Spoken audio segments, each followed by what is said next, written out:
The Golden Bird. A certain king had a beautiful garden, and in the garden stood a tree which bore golden apples. These apples were always counted, and about the time when they began to grow ripe it was found that every night one of them was gone.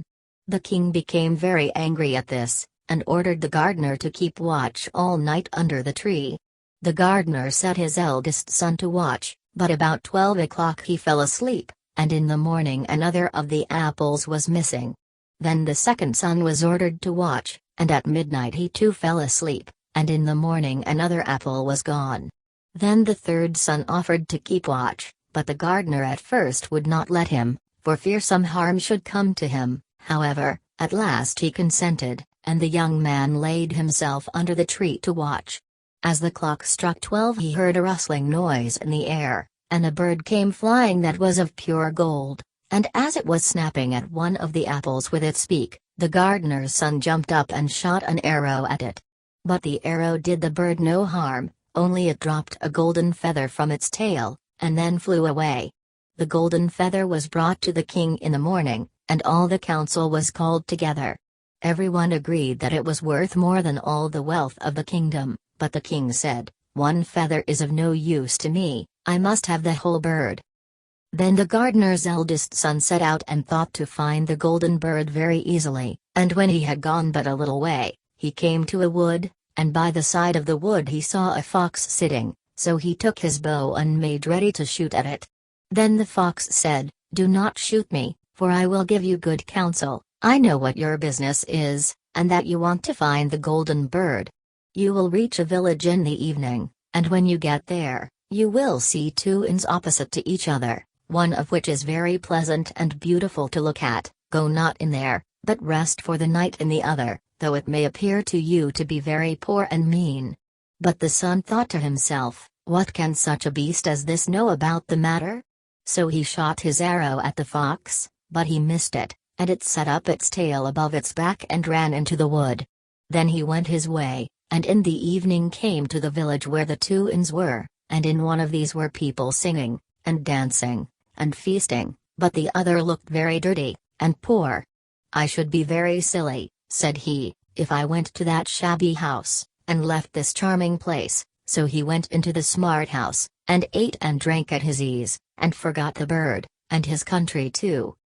Time passed on, and as the eldest son did not come back, and no tidings were heard of him, the second son set out, and the same thing happened to him. He met the fox, who gave him the good advice, but when he came to the two inns, his eldest brother was standing at the window where the merrymaking was, and called to him to come in, and he could not withstand the temptation, but went in, and forgot the golden bird and his country in the same manner. Time passed on again, and the youngest son too wished to set out into the wide world to seek for the golden bird, but his father would not listen to it for a long while, for he was very fond of his son, and was afraid that some ill luck might happen to him also, and prevent his coming back. However, at last it was agreed he should go, for he would not rest at home, and as he came to the wood, he met the fox, and heard the same good counsel. But he was thankful to the fox, and did not attempt his life as his brothers had done, so the fox said, "Sit upon my tail, and you will travel faster." So he sat down, and the fox began to run, and away they went over stock and stone so quick that their hair whistled in the wind.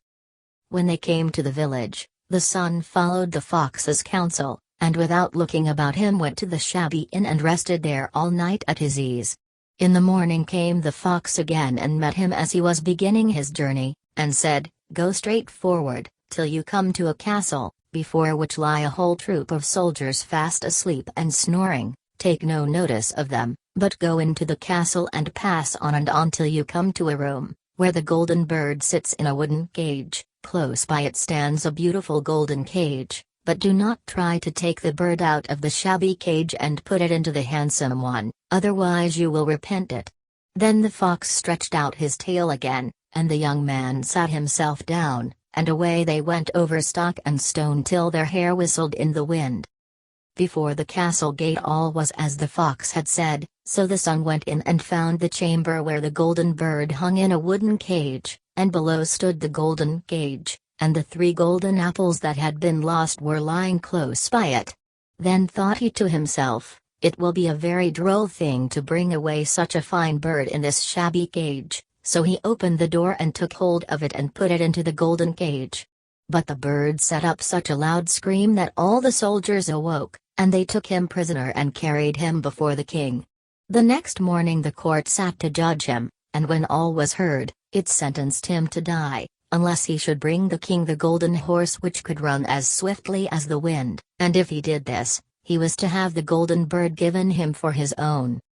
So he set out once more on his journey, sighing, and in great despair, when on a sudden his friend the fox met him, and said, "You see now what has happened on account of your not listening to my counsel. I will still, however, tell you how to find the golden horse, if you will do as I bid you. You must go straight on till you come to the castle where the horse stands in his stall, by his side will lie the groom fast asleep and snoring. Take away the horse quietly, but be sure to put the old leathern saddle upon him, and not the golden one that is close by it." Then the son sat down on the fox's tail, and away they went over stock and stone till their hair whistled in the wind. All went right, and the groom lay snoring with his hand upon the golden saddle. But when the son looked at the horse, he thought it a great pity to put the leathern saddle upon it. "I will give him the good one," said he, "I am sure he deserves it." As he took up the golden saddle the groom awoke and cried out so loud, that all the guards ran in and took him prisoner, and in the morning he was again brought before the court to be judged, and was sentenced to die. But it was agreed, that, if he could bring thither the beautiful princess, he should live, and have the bird and the horse given him for his own. Then he went his way very sorrowful, but the old fox came and said, "Why did not you listen to me? If you had, you would have carried away both the bird and the horse, yet will I once more give you counsel. Go straight on, and in the evening you will arrive at a castle. At 12 o'clock at night the princess goes to the bathing house, go up to her and give her a kiss, and she will let you lead her away, but take care you do not suffer her to go and take leave of her father and mother." Then the fox stretched out his tail, and so away they went over stock and stone till their hair whistled again. As they came to the castle, all was as the fox had said, and at 12 o'clock the young man met the princess going to the bath and gave her the kiss, and she agreed to run away with him, but begged with many tears that he would let her take leave of her father. At first he refused, but she wept still more and more, and fell at his feet, till at last he consented, but the moment she came to her father's house the guards awoke and he was taken prisoner again. Then he was brought before the king, and the king said, "You shall never have my daughter unless in 8 days you dig away the hill that stops the view from my window." Now this hill was so big that the whole world could not take it away, and when he had worked for 7 days, and had done very little, the fox came and said, "Lie down and go to sleep, I will work for you." And in the morning he awoke and the hill was gone, so he went merrily to the king, and told him that now that it was removed he must give him the princess. Then the king was obliged to keep his word, and away went the young man and the princess, and the fox came and said to him, "We will have all three, the princess, the horse, and the bird." "Ah," said the young man, "that would be a great thing, but how can you contrive it?" "If you will only listen," said the fox, "it can be done. When you come to the king, and he asks for the beautiful princess, you must say, 'Here she is.' Then he will be very joyful, and you will mount the golden horse that they are to give you, and put out your hand to take leave of them, but shake hands with the princess last. Then lift her quickly on to the horse behind you, clap your spurs to his side, and gallop away as fast as you can." All went right. Then the fox said, "When you come to the castle where the bird is, I will stay with the princess at the door, and you will ride in and speak to the king, and when he sees that it is the right horse, he will bring out the bird, but you must sit still, and say that you want to look at it, to see whether it is the true golden bird, and when you get it into your hand, ride away." This, too, happened as the fox said. They carried off the bird, the princess mounted again, and they rode on to a great wood. Then the fox came, and said, "Pray kill me, and cut off my head and my feet." But the young man refused to do it, so the fox said, "I will at any rate give you good counsel. Beware of two things: ransom no one from the gallows, and sit down by the side of no river." Then away he went. "Well," thought the young man, "it is no hard matter to keep that advice." He rode on with the princess, till at last he came to the village where he had left his two brothers.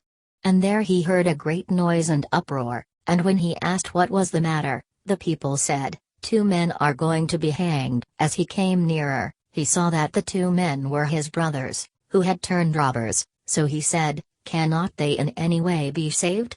But the people said no, unless he would bestow all his money upon the rascals and buy their liberty. Then he did not stay to think about the matter, but paid what was asked, and his brothers were given up, and went on with him towards their home. And as they came to the wood where the fox first met them, it was so cool and pleasant that the two brothers said, "Let us sit down by the side of the river, and rest a while, to eat and drink." So he said, "Yes," and forgot the fox's counsel, and sat down on the side of the river, and while he suspected nothing, they came behind, and threw him down the bank, and took the princess, the horse, and the bird, and went home to the king their master, and said, "All this have we won by our labor." Then there was great rejoicing made, but the horse would not eat, the bird would not sing, and the princess wept. The youngest son fell to the bottom of the river's bed. Luckily it was nearly dry, but his bones were almost broken, and the bank was so steep that he could find no way to get out. Then the old fox came once more, and scolded him for not following his advice, otherwise no evil would have befallen him. "Yet," said he, "I cannot leave you here, so lay hold of my tail and hold fast." Then he pulled him out of the river, and said to him, as he got upon the bank, "Your brothers have set watch to kill you, if they find you in the kingdom." So he dressed himself as a poor man, and came secretly to the king's court, and was scarcely within the doors when the horse began to eat, and the bird to sing, and the princess left off weeping. Then he went to the king, and told him all his brother's roguery, and they were seized and punished, and he had the princess given to him again, and after the king's death he was heir to his kingdom. A long while after, he went to walk one day in the wood, and the old fox met him, and besought him with tears in his eyes to kill him, and cut off his head and feet. And at last he did so, and in a moment the fox was changed into a man, and turned out to be the brother of the princess, who had been lost a great many years.